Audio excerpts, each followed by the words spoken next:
The horse collapsed 3 feet from the hitching post, and Elena Vasquez barely had time to throw herself clear before the animal's laboring breath went still beneath the merciless Texas sun of 1882. Dust rose around her crumpled form as she hit the hard-packed earth of Redemption's Main Street, her divided riding skirt torn and bloodied from 5 days of desperate flight across the unforgiving landscape. Her canteen had run dry yesterday morning, and the horse, a faithful gelding that had carried her father through the war, had been wheezing since the second day. She had pushed him too hard, asked too much, and now he was gone. Elena pressed her hand against the dirt and tried to rise, but her legs wouldn't hold her weight. The world tilted sideways, and she tasted copper on her tongue. Through the shimmering heat waves, she saw a figure moving toward her with long, purposeful strides. Boots. Brown leather, well-worn but carefully maintained. Her gaze traveled upward past denim work pants, a dusty burgundy shirt, a strong jaw shadowed with several days of stubble, and finally to a pair of startling blue eyes beneath the brim of a black Stetson. The man crouched beside her, and she caught the scent of leather and sage. "Easy now," he said, his voice a deep rumble that seemed to steady the spinning horizon. "You're safe, I've got you." Elena tried to speak, but her throat was too dry. She managed only a rasping sound before darkness crept in from the edges of her vision. The last thing she felt was strong arms lifting her as if she weighed nothing at all. When she woke, cool water was trickling past her cracked lips. Elena's eyes fluttered open to find herself on a narrow bed in a simple room with whitewashed walls. The same blue eyes were studying her with concern, and the man held a tin cup to her mouth with surprising gentleness. "Slow sips," he instructed. "Your body needs time to remember what water tastes like." She obeyed, though every instinct screamed at her to gulp the precious liquid. When he finally pulled the cup away, she found her voice. "My horse." His expression softened with regret. "I'm sorry, he was gone before I reached you. But he got you here, and that counts for something. That was a loyal animal." Tears burned behind Elena's eyes. The gelding had been her last connection to her father, who had died 6 months ago from a fever he couldn't shake. And now she had killed the horse too, running from something she couldn't even explain without sounding like a madwoman. "I killed him. I rode him into the ground." "Whatever you were running from must have been worth it," the cowboy said, settling into a wooden chair beside the bed. "Nobody pushes a horse that hard unless their life depends on it." Elena studied him properly now. He was perhaps 26 or 27, with sun-bronzed skin and the kind of solid build that came from years of hard ranch work. His hands were calloused but clean, and there was an intelligence in his gaze that suggested he missed very little. "Who are you?" "Cade Morrison. I own a spread about 5 miles east of here. Was in town picking up supplies when I saw you come in." He paused, then added carefully, "Would you like to tell me your name, or would you prefer to keep that to yourself for now?" The kindness in his question nearly undid her. Elena had been alone for so long, trusting no one since the night she had fled her uncle's ranch outside San Antonio. But something about this man made her want to be honest. Elena Vasquez. I'm 22, and I'm running from my uncle who wants to marry me off to a man who already buried 2 wives under suspicious circumstances." Cade's jaw tightened almost imperceptibly. "Your uncle have a legal claim to you. My father left the ranch to me, but my uncle contested the will. He claims I'm too young and too female to manage property and that I need a husband's guidance. The judge agreed with him, pending a hearing. But I heard my uncle and Silas Blackwood talking one night about how once I was married to Silas, the ranch would effectively be theirs to split." Her voice cracked. "Those other wives didn't die naturally, Mr. Morrison, I'm certain of it." "Just Cade," he said quietly. He was silent for a moment, his fingers drumming once against his thigh in what she would come to recognize as his thinking gesture. "When's the hearing?" 2 weeks ago. "Then they'll likely send men looking for you. Have you seen anyone following?" Elena shook her head. "I was careful." I left in the middle of the night and took back trails my father showed me when I was a girl, but I can't be certain." Cade stood and moved to the window, his posture alert as he scanned the street below. They were above the general store, Elena realized. She must be in one of the rooms the proprietor rented to travelers. "You need rest and food," Cade said, turning back to her. "And then we need to figure out what comes next." "I can't ask you to help me," Elena protested, trying to sit up. Her head swam and she had to steady herself against the headboard. "You don't even know me." "No, but I know men like your uncle and Silas Blackwood. The West is full of them, taking what doesn't belong to them and hiding behind the law when it suits them." His expression hardened. "My mother was widowed when I was 15. Land grabbers tried the same thing with her. She fought them and won, but it cost her 5 years of legal battles and most of her savings. I won't stand by and watch it happen to someone else if I can help." Elena felt something warm unfurl in her chest. She had been alone for so long, carrying the weight of fear and desperation without anyone to share it.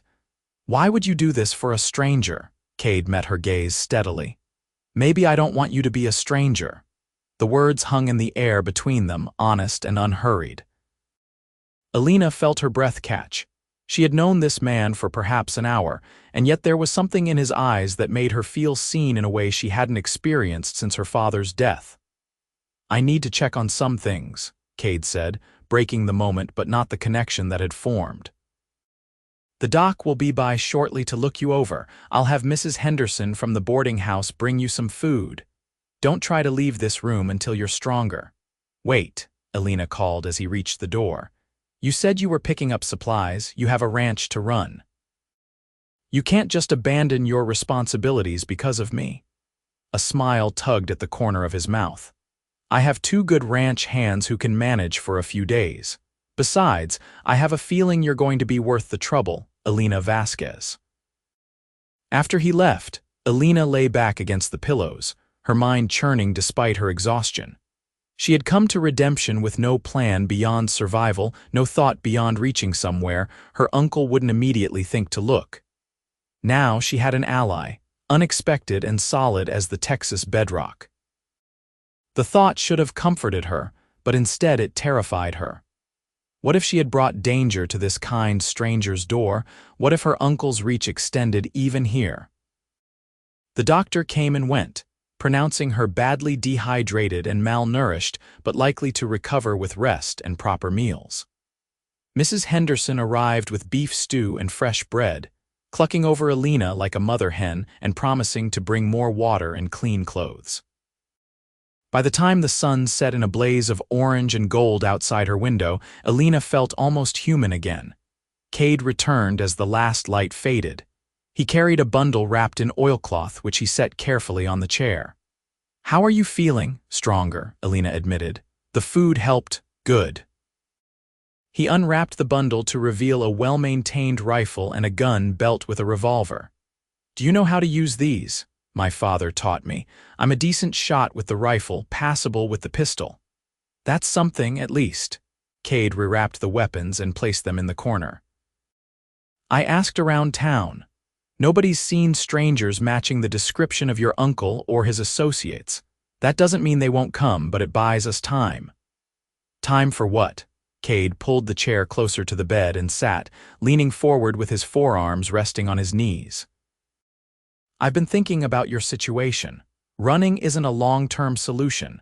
Eventually they'll find you or you'll run out of places to run. You need to stand and fight, but you need leverage to do it." "What kind of leverage?" "Witnesses. Documentation. Proof that Silas Blackwood is dangerous and that your uncle is acting in bad faith. If you can prove that you're competent to manage your property and that the men trying to control you are corrupt, you might be able to get the judge's ruling overturned." Elena's heart sank. "I have no proof. It's just what I overheard and my word against theirs." "Then we find proof," Cade said simply. "But first, you need to recover your strength. I spoke with the sheriff here casually, feeling him out. He seems like a decent man, not one who can be easily bought. That's in our favor. And I have an idea about where you can stay while we work this out." "Where?" "My ranch. It's isolated enough that anyone coming would be spotted long before they arrived, and I have 2 ranch hands I trust with my life. You'd be safe there, and you'd have time to heal and plan." He paused, then added, "I know it's not proper, you staying at a bachelor's ranch, but Mrs. Henderson has agreed to come out as a chaperone if you're willing. Her husband died last year, and she's been looking for a change of scenery." The offer was so generous, so far beyond what Elena had any right to expect, that she felt tears threatening again. "Why are you doing all this?" Cade was quiet for a long moment, his blue eyes searching hers. "When I saw you fall from that horse, something in me just knew. I can't explain it better than that. I looked at you and I knew you were going to matter to me. Maybe I'm a fool, but I learned a long time ago to trust my instincts." Elena's breath caught. She should have been frightened by such intensity from a near stranger, but instead she felt that same inexplicable recognition, as if her soul had been waiting for his to find it. "I feel it too," she whispered, "and it terrifies me." "Good," Cade said with a slight smile. "If we're both terrified, we can be foolish together." Despite everything, Elena laughed. It felt rusty and unfamiliar but genuine. "When would we leave for your ranch?" "Tomorrow, if you're strong enough. I'll bring my buckboard so you can rest during the journey. And Elena." He reached out slowly, giving her time to pull away, and took her hand in his. His palm was warm and rough, and the simple contact sent electricity up her arm. "You're not alone anymore. Whatever comes, we'll face it together." The next morning dawned clear and bright, the brutal heat of the previous day giving way to a more temperate warmth. Elena felt almost herself again after a full night's sleep and another substantial meal. Cade arrived with the buckboard as promised, and Mrs. Henderson fussed over the arrangement of blankets and pillows in the wagon bed to make Elena comfortable. As they rolled out of Redemption, Elena got her first real look at the surrounding country. The land stretched wide and open, broken by rolling hills and sparse clusters of mesquite and live oak. In the distance, she could see the darker line of mountains against the sky. It was harsh country, unforgiving to those who didn't respect it, but there was a wild beauty to it that called to something deep in her chest. "Tell me about your ranch," she said, wanting to hear Cade's voice, wanting to know more about the man who had so quickly become her anchor. Cade glanced back at her from the driver's seat, his expression warming. "It's not much by some standards, about 2,000 acres, 100 head of cattle, a dozen horses. My father started it 30 years ago with nothing but determination and a land grant. He built it into something solid, then left it to me when he passed 4 years back. My mother followed him 6 months later. Doctors said it was her heart, but I think she just missed him too much to stay." The grief in his voice was old but not forgotten. Elena understood that kind of loss. "It sounds like they loved each other very much." "They did. 40 years they were married, and I never once heard my father speak a harsh word to her or she to him. They set a standard I've been trying to live up to." He paused, his hands steady on the reins. "I always figured when I found someone to share my life with, it would be like that, all or nothing. I wasn't interested in settling for less." "And you haven't found that person yet?" Elena asked, though she thought she might already know the answer. Cade turned to look at her fully, and the intensity in his gaze made her pulse quicken. "I didn't say that." Mrs. Henderson, who had been dozing in the shade of her bonnet, cleared her throat pointedly. Cade grinned and turned his attention back to the road, but Elena saw the flush creeping up the back of his neck. They reached the Morrison ranch in the early afternoon. The house was a sturdy adobe structure with a wide covered porch and blue-painted shutters. It sat on a gentle rise, commanding a view of the surrounding land. Behind it, Elena could see a barn, a corral where horses moved lazily in the shade, and a bunkhouse where Cade's ranch hands presumably slept. Everything was well-maintained and orderly, speaking to the kind of man Cade was. 2 men emerged from the barn as the buckboard pulled up. One was in his 50s with graying hair and the bow-legged walk of a lifelong horseman. The other was younger, perhaps 30, with dark skin and the calm, watchful demeanor of someone who had seen his share of trouble. Elena, Mrs. Henderson, meet Jack Thornton and Samuel Cross, Cade said as he helped Elena down from the wagon. They're the best ranch hands in 3 counties and they'll guard you with their lives. Jack tipped his hat. Ma'am, welcome to the Morrison spread. Samuel simply nodded, his dark eyes taking in Elena's condition with understanding. We'll keep watch, he said simply. Over the next few days, Elena began to heal in both body and spirit. Mrs. Henderson had taken over the small guest room and appointed herself Elena's guardian, but she was kind rather than overbearing, and she seemed to sense when Elena needed company and when she needed solitude. Cade was patient, never pushing, but always present. He showed her around the ranch, introduced her to his horses, and taught her the rhythms of his daily life. Elena found herself drawn to the stables in the early mornings, when the world was still cool and quiet. She mourned her father's gelding, but being around horses again soothed something in her soul. On the 3rd morning, she was leaning against the corral fence watching a magnificent chestnut mare with a white blaze when Cade appeared beside her. That's Copper, he said. Best horse I've ever owned. Smart, fast, and steady under pressure.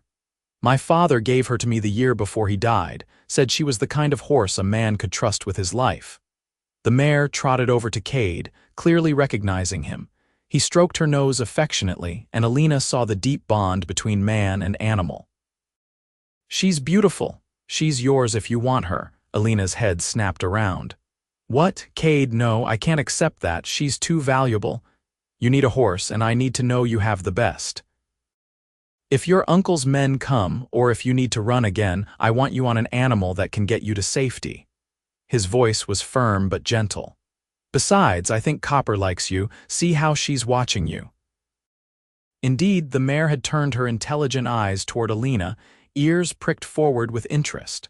Slowly, Elena reached out to touch the soft muzzle. Copper wuffed softly and leaned into the contact. Cade, I can't, Elena said, though her hand continued to stroke the mare's face. This is too much. You've already given me shelter and safety and help. I can't take your best horse. Cade moved closer until he was standing directly beside her, his arm almost touching hers against the fence. Elena, you need to understand something.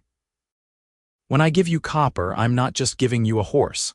I'm telling you that I trust you with the things that matter most to me. I'm telling you that I want you to have every advantage, every protection I can provide. He turned to face her fully, and his voice dropped lower. I'm telling you that somewhere between watching you ride into town on a dying horse and watching you heal in my home, I started falling in love with you. And when you love someone, you give them your best. Elena's eyes widened, her heart hammering so hard she was certain he could hear it. Cade, we've known each other less than a week. I know, it's crazy, it's too fast. By all rights, I should be taking this slow, being sensible. He reached up and gently tucked a strand of dark hair behind her ear, his fingers lingering against her cheek. But I've never been one to ignore what my heart tells me, and my heart is saying you're the one I've been waiting for. If you don't feel the same, tell me now and I'll step back. But if there's even a chance you might feel this too, then I'm all in, Elena. I want to help you fight for your ranch, I want to keep you safe, and when all of this is over, I want to court you properly and see where this takes us. Elena felt tears spilling down her cheeks, but they weren't tears of sadness. For the first time since her father died, she felt hope. She felt possibility. She felt seen and valued and cherished. I feel it too, she whispered. God help me, Cade, I feel it too. You've given me back my courage when I thought I'd lost it forever. Cade's smile was brilliant, transforming his usually serious face into something radiant. He cupped her face in both hands and leaned down slowly, giving her every opportunity to pull away. When their lips met, it was gentle and sweet and full of promise. Elena's hands came up to grip his shirt, anchoring herself to him as the kiss deepened. When they finally pulled apart, both breathing hard, Cade rested his forehead against hers. So you'll take Copper, Elena laughed, the sound joyful and free. Yes, you stubborn man, I'll take Copper. Good, because we're going to need her. Elena pulled back to look at him. What do you mean? Cade's expression had turned serious again. Samuel rode into town yesterday and heard something. Two men were asking questions at the saloon. They matched the description of men known to work for your uncle. They were being careful, not mentioning names, but they were asking about women traveling alone. The bartender played dumb, but it means they're getting close. Fear spiked through Elena's brief happiness. How close? Close enough that we need to act. I've been thinking about what we discussed, about getting proof of Silas Blackwood's wrongdoing. I have a friend in San Antonio, a journalist named Marcus Webb. He's been investigating corruption for years, and he has connections with the law that can't be easily bought. If anyone can help us find evidence about Blackwood's previous wives and your uncle's schemes, it's Marcus. San Antonio is 5 days away at least, Elena said, her mind racing. My uncle will be looking for me there, which is why you won't be seen. Marcus will do the investigating. We just need to get word to him and provide him with the information we have. Cade pulled a folded paper from his pocket. I've written everything down based on what you told me. Names, dates, locations. It's a starting point. Jack is willing to ride to San Antonio and deliver this to Marcus personally. He can be there in 4 days if he pushes, and he knows how to stay invisible when he needs to. Elena looked at the paper, then back at Cade. His planning, his careful consideration of every angle gave her strength. Will it be enough? I don't know, Cade said honestly, but it's a start. And while Jack is gone, we'll work on building your case from this end. We'll document your competence in managing ranch affairs. We'll gather character witnesses. We'll do everything we can to prove that your uncle's claims are baseless. Over the next week, that was exactly what they did. Cade taught Elena the intricacies of ranch management, showing her how to keep ledgers, how to assess cattle health, how to plan for seasonal changes. She was a quick study, her years of watching her father running their ranch giving her a foundation to build on. Mrs. Henderson proved to be an unexpected ally, having run her late husband's feed store for years. She sat with Elena in the evenings, teaching her the finer points of business negotiation and account management. But it wasn't all work. In the quiet moments between lessons and planning, Elena and Cade found time to simply be together. They rode out across the ranch at dawn, Copper proving to be every bit as magnificent as Cade had promised. They talked for hours on the porch as the sun set, sharing stories about their childhoods, their dreams, their fears.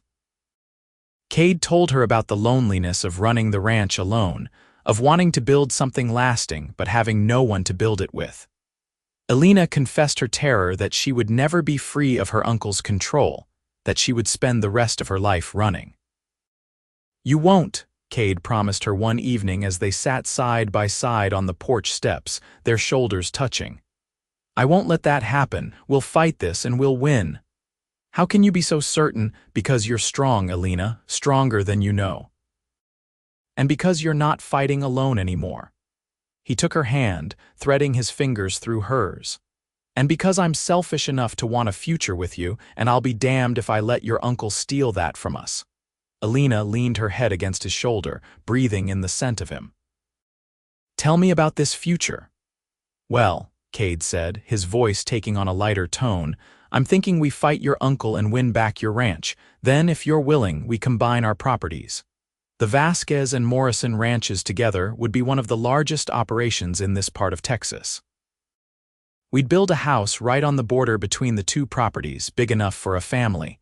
I'm thinking at least 4 children if you're agreeable. Elena's heart swelled. 4, maybe 5. I always wanted a big family, and something tells me you'd be an amazing mother. He turned to look at her, his expression tender, but only if that's what you want. I'll take whatever future you're willing to give me, Elena. Even if it's just you and me and this ranch, that would be enough. I want it all, Elena whispered. I want the life you're describing. I want to build something with you. I want to wake up beside you every morning and fall asleep in your arms every night. I want to raise children who know they're loved and teach them to be as good as their father. Cade kissed her then, deep and thorough, and Elena felt the last of her walls crumbling. She had been so afraid for so long, but with Cade, she felt brave enough to hope again. Jack returned on the 10th day, riding hard into the ranch yard just after sunrise. Elena and Cade rushed out to meet him, and the grim satisfaction on the older man's face told them he had news. "Found Marcus," Jack said, accepting the water Samuel handed him. "He was very interested in what you had to say, boss. Started digging immediately, sent me back with this." He handed over a sealed envelope. Cade opened it and read quickly, his expression darkening. When he finished, he looked up at Elena. Marcus found death certificates for both of Blackwood's previous wives. The first one supposedly died in a fall from a horse, the second from a fever. But Marcus talked to the doctor who signed the second death certificate. The man was drunk when Marcus found him, guilty and loose-tongued. He admitted that Blackwood pressured him to sign off on the cause of death, but the woman had bruises around her throat that suggested strangulation. Elena felt sick. "He murdered her. Marcus thinks so. He's trying to get the doctor to make a formal statement, but the man is terrified. Blackwood has powerful friends." Cade continued reading. "But there's more. Marcus did some digging into your uncle's finances. Apparently, Elena Vasquez is deeply in debt from gambling. He owes money to some very dangerous people, and he needs your ranch to pay those debts. That's why he's so desperate to control you and your property." "So it's not just about control," Elena said slowly. "It's about survival. He's willing to throw me to a murderer to save his own skin. That's about the size of it." Cade's voice was hard. "But Marcus says this information could be enough to reopen your case, especially if we can get the doctor to testify. The problem is timing. Your uncle's hearing was over 2 weeks ago. There may have been a default judgment in his favor since you didn't appear." Elena's brief hope crashed. "Then it's over. He's won." "Not necessarily." Cade pulled her close, his arms solid around her. "Marcus says we can file an appeal based on duress and new evidence. It will mean going back to San Antonio, facing your uncle and Blackwood directly. But with Marcus's findings and the right lawyer, we have a fighting chance." "They'll never let me get that far," Elena said into his chest. "The moment they know I'm in San Antonio, they'll come for me. Then we make sure they can't touch you. We go in with protection, with witnesses, with everything we need to keep you safe until we can get in front of a judge." Cade pulled back to look at her. "But Elena, I need you to be sure. This is going to be dangerous. We could wait, try to build a case from here, but that could take months or even years. Or we can strike now while we have momentum and surprise on our side." Elena thought about her father, about the ranch he had built with his own hands and the legacy he had left her. She thought about Cade and the future they wanted to build together. And she thought about Silas Blackwood's previous wives, women who had run out of time and options. "We go now," she said firmly. "We end this." The journey to San Antonio took careful planning.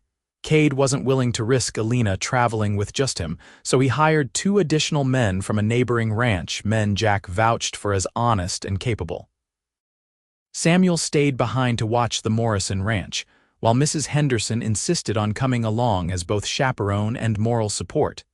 They traveled fast but carefully, always keeping watch for pursuit.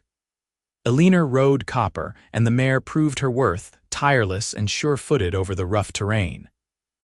Cade stayed close to Elena's side throughout the journey, and at night when they made camp, he positioned his bedroll between hers and the perimeter, a silent promise of protection. On the evening of the 3rd day, as they sat around the campfire, Elena found herself studying Cade's profile in the firelight.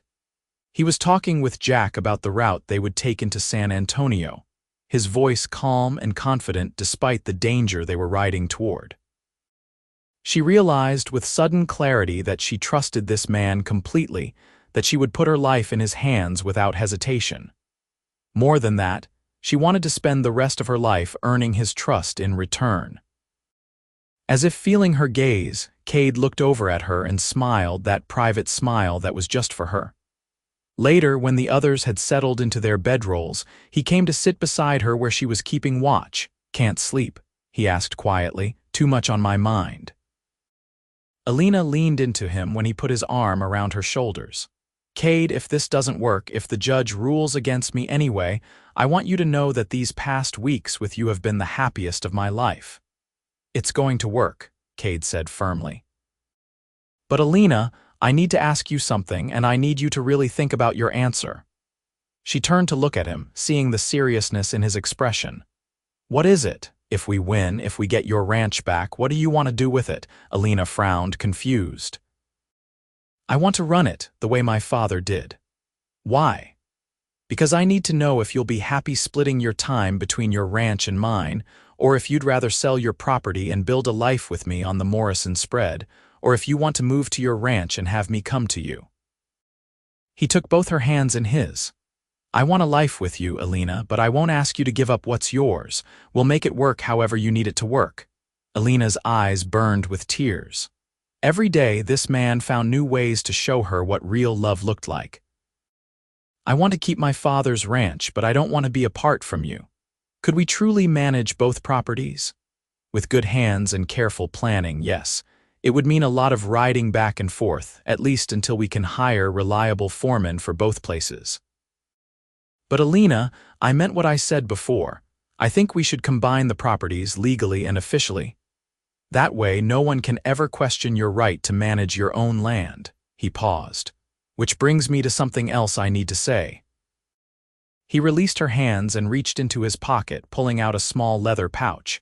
From it, he withdrew a ring, simple but beautiful, with a small diamond set in silver filigree. This was my grandmother's ring. She gave it to my mother, and my mother gave it to me before she died. She told me to save it for the woman who made me believe in forever. Elena's breath caught as Cade shifted to kneel before her on the hard ground. I know the timing is terrible. I know we're riding into danger, and I know we've only known each other for 2 weeks. But I also know that I love you, Elena Vasquez. I love your courage and your strength and the way you smile when you think no one is watching. I love how you talk to the horses and how you're not afraid to challenge me when you think I'm wrong. I love everything about you, and I don't want to wait another day to tell you so. He held up the ring, his hand steady. I'm not asking you to marry me right now. We've got a battle to fight first, and you need to reclaim what's yours, but I'm asking you to promise me a future. When this is over, when you're free and your ranch is secured, will you marry me? Will you build a life with me and raise those 4 or 5 children we talked about and grow old beside me? Elena was crying openly now, tears streaming down her face in the firelight. Yes, she whispered. Yes, Cade, yes to all of it. He slipped the ring onto her finger and it fit perfectly. Then he was kissing her and she was kissing him back, and for a moment the danger ahead didn't matter. All that mattered was this man and this promise and the future they would fight for together. They reached San Antonio late on the 4th day. Cade had sent word ahead to Marcus, and the journalist met them at a boarding house on the outskirts of town, away from the areas where Elena's uncle might have people watching. Marcus Webb was a thin, intense man in his 40s with ink-stained fingers and sharp, intelligent eyes. He shook Elena's hand firmly and got straight to business. Miss Vasquez, I've been building your case since Jack brought me Cade's letter. I have testimony from the doctor, though he's still frightened. I have records of your uncle's debts. And I have statements from 2 neighbors of Silas Blackwood's second wife who say they heard her screaming the night she died. It's not perfect, but it's substantial. Will it be enough to convince a judge? Elena asked. Judge Harrington is the one who granted your uncle temporary control. He's not corrupt, but he's old-fashioned in his views about women and property. However, I've managed to bring this case to the attention of Judge Sarah Thornton. She's new to the circuit, but she has a reputation for fairness and a progressive view on women's rights. If we can get her to hear the appeal, we have a real chance. How do we do that? Cade asked. We file an emergency motion based on the new evidence and the claim of duress. Judge Thornton is in town for the next 3 days. I've already prepared the paperwork. We just need Elena to sign it and appear before the judge tomorrow morning. Marcus looked at Elena seriously. But you need to understand the risk. The moment we file this motion, your uncle will know you're in San Antonio. He'll come for you and he won't be gentle about it. I'll be there, Elena said without hesitation. I'm done running. That night, Cade barely left Elena's side. They stayed in adjoining rooms at the boarding house, with Jack and the other hired men keeping watch in shifts. Mrs. Henderson fussed and prayed, and Marcus reviewed the case file with Elena until she knew every detail by heart. In the quiet hours before dawn, Cade slipped into Elena's room and found her standing by the window, looking out at the sleeping city. He came up behind her and wrapped his arms around her waist, pulling her back against his chest. Having second thoughts, he asked softly. No, just scared. Good, fear will keep you sharp. He pressed a kiss to her temple. But Elena, I need you to promise me something. If things go wrong tomorrow, if your uncle tries something, I need you to let me and the others handle it. Don't try to be a hero, just stay safe. I could say the same to you. I'm not the one they want. You are, promise me. Elena turned in his arms to face him. I promise. But Cade, you have to promise me the same thing. Don't take any unnecessary risks. I need you to come through this so we can have that future we planned. I promise. He kissed her, slow and deep, and for a few precious moments they let themselves forget about what morning would bring. The courthouse was an imposing building of gray stone in the center of San Antonio. Elena arrived with Cade on one side and Marcus on the other, with Jack and the hired men forming a protective cordon around them. She wore her best dress, borrowed from Mrs. Henderson, and held her head high despite the fear churning in her stomach. They were halfway up the courthouse steps when she heard her uncle's voice. Elena, stop right there. She turned to see Elena Vasquez striding toward them, two large men flanking him. Her uncle was a stocky man in his 50s with graying hair and cold eyes that had never held warmth for her. Behind him, moving with the casual arrogance of a predator, was Silas Blackwood. Blackwood was handsome in a hard, cruel way, with dark hair and a smile that didn't reach his eyes. Looking at him, Elena felt sick knowing that her uncle had been willing to hand her over to this man. You've caused me a great deal of trouble, niece, Raphael said, his voice tight with anger. But this foolishness ends now. You're coming home with me and we're going to settle this matter properly. The only thing being settled today is in that courthouse, Marcus said firmly. Miss Vasquez has filed an appeal and she has every right to be heard. She has no rights, Blackwood interjected, his voice smooth and oily. The judge already ruled in Raphael's favor. Elena is under his guardianship, which means she goes where he says. That ruling is being challenged, Cade said, moving slightly in front of Elena. And she's not going anywhere with you. Blackwood's eyes narrowed as he took in Cade's protective stance. And who exactly are you? Someone who's not afraid of murderers and thieves, Cade said evenly. Blackwood's hand moved toward his hip, where Elena could see the butt of a revolver. Instantly, Jack and Cade had their own weapons drawn. The two men with Raphael scrambled for their guns, and suddenly the courthouse steps were a powder keg about to explode. Gentlemen. A woman's voice cut through the tension like a knife. I will not have violence on the steps of my courthouse. Holster your weapons immediately, or I'll have every one of you arrested for disturbing the peace. Elena looked up to see a woman in her 50s standing in the courthouse doorway. She wore a severe black dress and a no-nonsense expression, and she carried herself with undeniable authority. This, Elena realized, must be Judge Thornton. Slowly, reluctantly, the men lowered their weapons. Judge Thornton descended the steps, her sharp eyes taking in the scene. I assume one of you is Elena Vasquez. I am, Your Honor, Elena said, stepping forward. And you are here to file an appeal regarding the custody of your property? Yes, Your Honor. Then you will follow me inside. The rest of you may enter only if you can behave in a civilized manner. This is a court of law, not a saloon. Judge Thornton's gaze lingered on Blackwood and Raphael.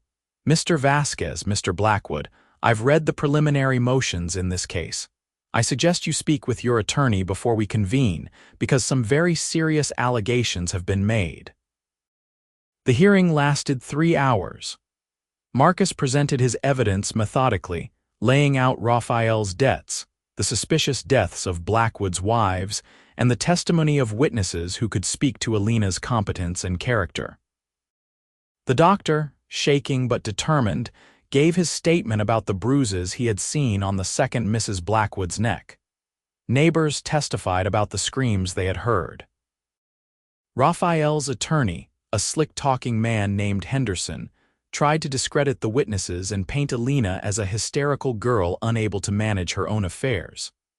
But every time he tried to rattle her, Elena met his questions with calm, clear answers. She spoke about her father's ranch, about the years she had spent learning the business, about her plans for the future. She spoke with the confidence of someone who knew exactly what she was capable of. When Cade was called to testify as a character witness, he spoke about Elena's strength and intelligence, about how quickly she had learned the intricacies of ranch management, about her skill with horses and her head for business. His testimony was brief but powerful, and Elena felt her heart swell with love for this man who believed in her so completely. Finally, Judge Thornton called for a recess to consider her ruling. The wait was agonizing. Elena sat in a small room with Cade and Marcus, her hands clasped tightly in her lap. Cade held her left hand, his thumb rubbing over the ring he had given her. "Whatever happens, we'll figure it out," he said quietly. "Even if we have to appeal again, even if we have to take this to a higher court, we'll keep fighting." "I know," Elena said, drawing strength from his certainty. "I'm just ready for it to be over." After what felt like an eternity, they were called back into the courtroom. Judge Thornton looked grave as she surveyed the assembled crowd. "I have reviewed all the evidence presented today," she began, "and I have found several matters of grave concern. First, the allegations against Mr. Silas Blackwood are serious enough to warrant a criminal investigation. I am ordering the sheriff to look into the deaths of Mr. Blackwood's previous wives immediately." A murmur ran through the courtroom. Blackwood's face went red, then white. "Second," Judge Thornton continued, "I find that Mr. Raphael Vasquez's petition for guardianship was made in bad faith. The evidence suggests that his primary motivation was financial gain rather than concern for his niece's welfare. Furthermore, Miss Vasquez has demonstrated both in her testimony and through witness statements that she is more than capable of managing her own affairs." Raphael half rose from his seat, but his attorney pulled him back down. "Therefore," Judge Thornton said, her voice ringing with authority, "I am overturning Judge Harrington's previous ruling. Elena Maria Vasquez is hereby granted full control of her property and assets. Mr. Raphael Vasquez's guardianship is terminated, effective immediately. Furthermore, I am issuing a restraining order preventing both Mr. Vasquez and Mr. Blackwood from contacting Miss Vasquez or coming within 500 yards of her or her property." The gavel came down with a sharp crack. "This hearing is adjourned." For a moment, Elena couldn't move. Then the reality of what had just happened crashed over her, and she turned to Cade with tears streaming down her face. He caught her up in his arms, lifting her off her feet as she sobbed into his shoulder. "You did it," he whispered fiercely. "You won, Elena. You're free." Around them, Marcus was shaking hands with Mrs. Henderson, Jack was grinning broadly, and even the normally stoic hired men were smiling. But Elena only had eyes for Cade, for the man who had given her his best mare and his heart and his unwavering support. "We did it," she corrected, pulling back to look at him through her tears. "We did it together." Cade kissed her, right there in the courtroom, and Elena didn't care who was watching. This was her moment, her victory, and she wanted to share it with the man she loved, but the day wasn't over yet. As they left the courthouse, a commotion erupted behind them. Elena turned to see Silas Blackwood being led away in handcuffs by the sheriff, his face twisted with rage. Raphael stood on the courthouse steps looking suddenly old and defeated. For a moment, Elena almost felt sorry for her uncle. Then she remembered how he had been willing to sacrifice her to save himself, and the pity evaporated. She turned her back on him and walked away, Cade's arm around her waist, toward the future she had fought so hard to claim. The journey back to the Morrison ranch was triumphant. They stopped at Elena's family ranch on the way, and Elena felt her heart clench as she saw the place where she had grown up. It had only been a few weeks since she had fled, but it felt like a lifetime. The house was dusty and neglected, but structurally sound. The cattle were scattered but accounted for, thanks to the neighboring ranchers who had kept an eye on the place. "It's going to take work to get it running properly again," Elena said as she stood in the house where her father had raised her. "Good thing you're not afraid of hard work," Cade said, coming up behind her. "And good thing you're not doing it alone." Elena leaned back against him, letting herself imagine the future. They would restore this ranch and build up the Morrison spread. They would create something lasting and strong, a legacy for the children they would have. But first, there was something else she wanted. She turned in Cade's arms. "I don't want to wait," she said. "Wait for what? To marry you? You asked me to promise you a future, and I did." "But Cade, I don't want to wait months or years. I want to start our life together now, as soon as possible." Cade's face lit up with joy. "Are you sure? We could do this properly with a big wedding and all your friends and family." "I don't have much family left," Elena said wryly. "And the friends who matter will understand. I just want you, Cade. I want to wake up as your wife and go to sleep in your arms. I want to start building the life we talked about." "Then that's what we'll do," Cade said, kissing her soundly. "How does next week sound?" "Perfect." They were married 7 days later in the small church in Redemption. Mrs. Henderson cried through the entire ceremony. Jack and Samuel stood as witnesses, both cleaned up and wearing their Sunday best. Marcus came from San Antonio to attend, bringing news that Silas Blackwood had been formally charged with the murder of his second wife and was awaiting trial. Elena wore a simple white dress that Mrs. Henderson had altered to fit her, and she carried wildflowers that Cade had picked that morning. When the preacher asked if she took this man to be her husband, she said yes without a moment's hesitation. And when Cade slipped a plain gold band on her finger to join his grandmother's ring, she felt the last piece of her broken heart click back into place. The kiss that sealed their union was gentle and sweet and full of promise. When they pulled apart, Cade was smiling so broadly that Elena couldn't help but laugh. "What are you grinning about?" she asked. "I'm just thinking about how lucky I am. I was in town picking up supplies and I ended up with a wife, a partner, and a future beyond anything I'd imagined." "I'm the lucky one," Elena said softly. "You gave me back my freedom and showed me what love really looks like." "We're both lucky," Cade said, pulling her close. "And we're going to spend the rest of our lives proving it to each other." The first year of their marriage was hard work, but filled with joy. They split their time between the two ranches, slowly building both properties into thriving operations. Cade taught Elena things her father had never had time to show her, and Elena brought fresh ideas and energy to the Morrison spread. They hired good hands for both ranches, men and women who could be trusted to manage things when Elena and Cade needed to be at the other property. Mrs. Henderson decided to stay on as housekeeper and cook at the Morrison ranch, declaring that she was too old to live alone and too young to be useless. She became like a grandmother to Elena, offering advice and comfort when the work seemed overwhelming.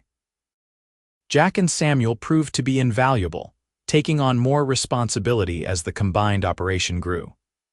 Within 6 months, they had promoted Jack to foreman of the Vasquez ranch and Samuel to foreman of the Morrison spread. Both men wore their new positions with pride and ran things with an efficiency that left Elena and Cade free to focus on the bigger picture. On their first anniversary, Cade took Elena to the spot where the two ranches met. There, on a small rise with a view of both properties, he showed her the plans he had drawn up for a house. "Big enough for that family we talked about," he said, watching her face anxiously. "We could start building in the spring, be moved in by summer. What do you think?" Elena studied the drawings, seeing the love and thought that had gone into every line. "I think it's perfect. I think you're perfect." She paused, then smiled. And I think our first child is going to love growing up here. It took Cade a moment to understand what she was saying. When he did, his eyes widened. Elena, are you saying? I'm saying you're going to be a father, she said, laughing as he swept her up and spun her around. In about 6 months, if the doctor is right. Cade set her down gently, his hands immediately going to her still flat stomach. 6 months, he repeated, wonder in his voice. We're having a baby, we are, I hope you're ready. I've been ready for this since the moment I saw you ride into town, Cade said, then paused.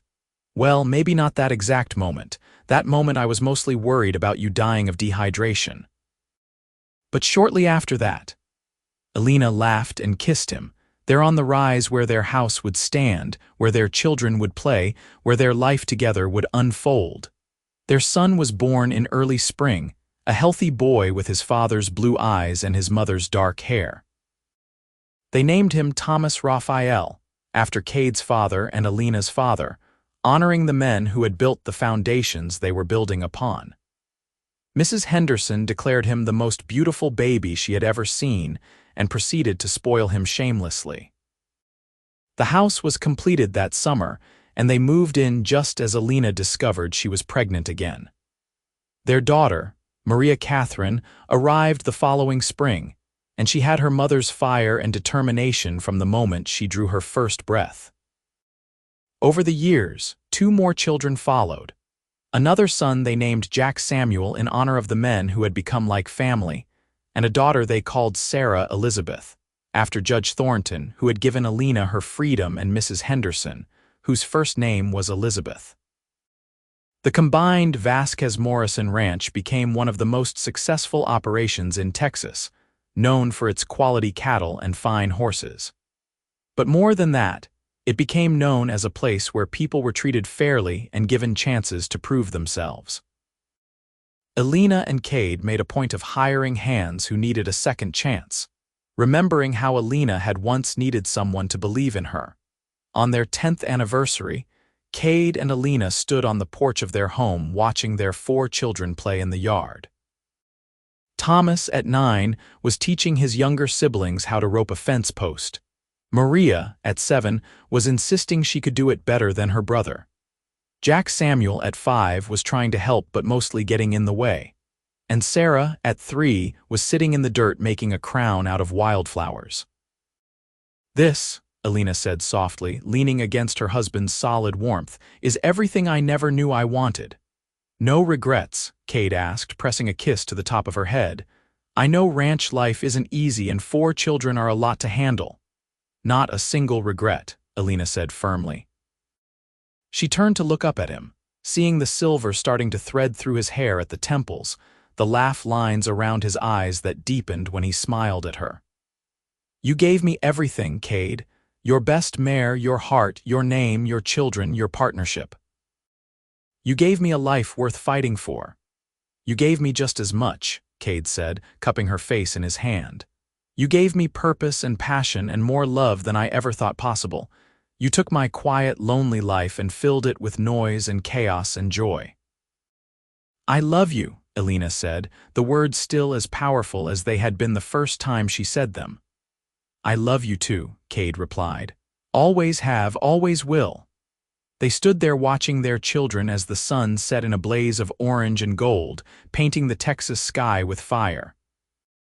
In the distance, they could see the cattle grazing peacefully and the horses running free in the pastures.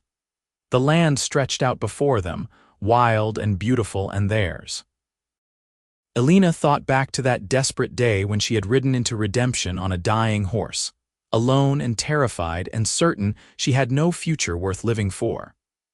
She thought about the cowboy who had lifted her from the dust and offered her water and hope and a chance at something better. She thought about how one moment, one act of kindness, one generous heart had changed the entire trajectory of her life. What are you thinking about?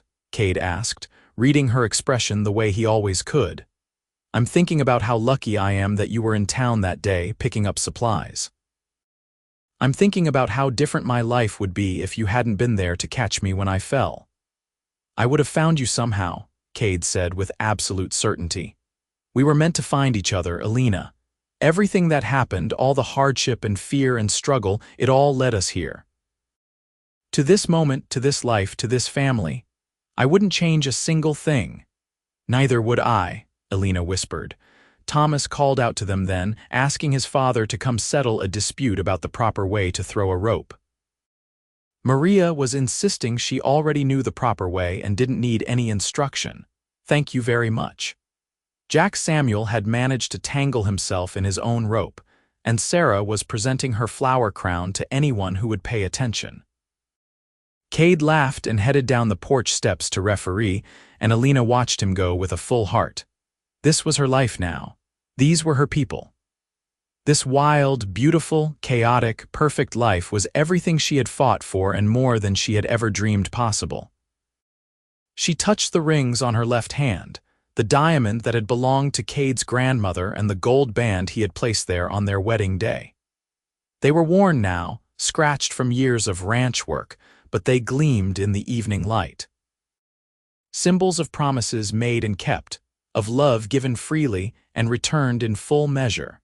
As the stars began to appear in the darkening sky, Elena called her family inside for supper. Thomas came running with Maria right behind him, arguing about who had won whatever contest they had invented.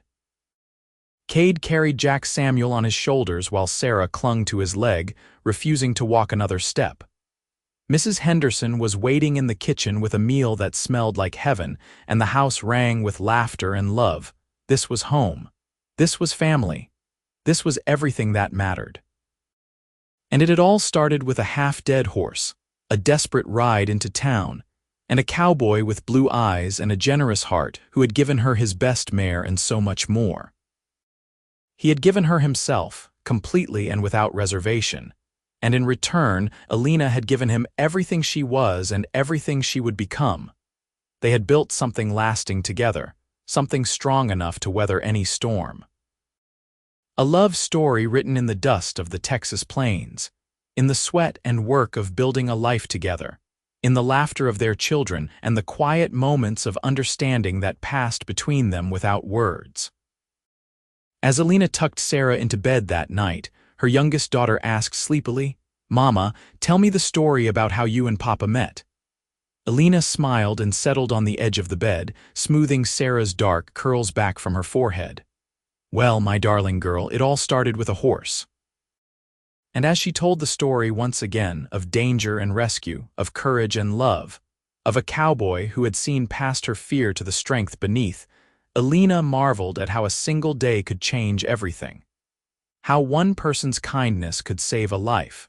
How falling in love could feel like coming home. Outside, the Texas night settled over the ranch, peaceful and perfect. In the barn, Copper nickered softly to her foals, the descendants of the mare that had carried Elena to safety so many times. In the bunkhouse, the ranch hands settled in for the night, secure in the knowledge that they worked for good people who treated them fairly. And in the house on the rise where two properties met, a family slept safely, bound together by love and blood and the bonds that had been forged in fire and tested by time. The story that had begun with a desperate ride into town had become a legacy, a testament to the power of love and the strength of two hearts that refused to give up on each other or the future they believed they deserved. And every day, with every sunrise that painted the Texas sky, Cade and Elena wrote the next chapter of that story together, building something beautiful that would long outlast them both. Their love had started fast and fierce, like a summer storm rolling across the plains. But it had grown into something enduring and deep, like the roots of the old oaks that dotted the ranch, strong enough to weather anything life could throw at them. And in the end, that was the truest measure of what they had built together, not just a ranch, not just a family, but a love story for the ages, one that their children would tell to their grandchildren, passing down the tale of the woman who rode into town on a half-dead horse, and the cowboy who gave her his best mare and his heart too, and how that single act of generosity had blossomed into a lifetime of devotion, partnership, and unshakable love that would echo through generations to come.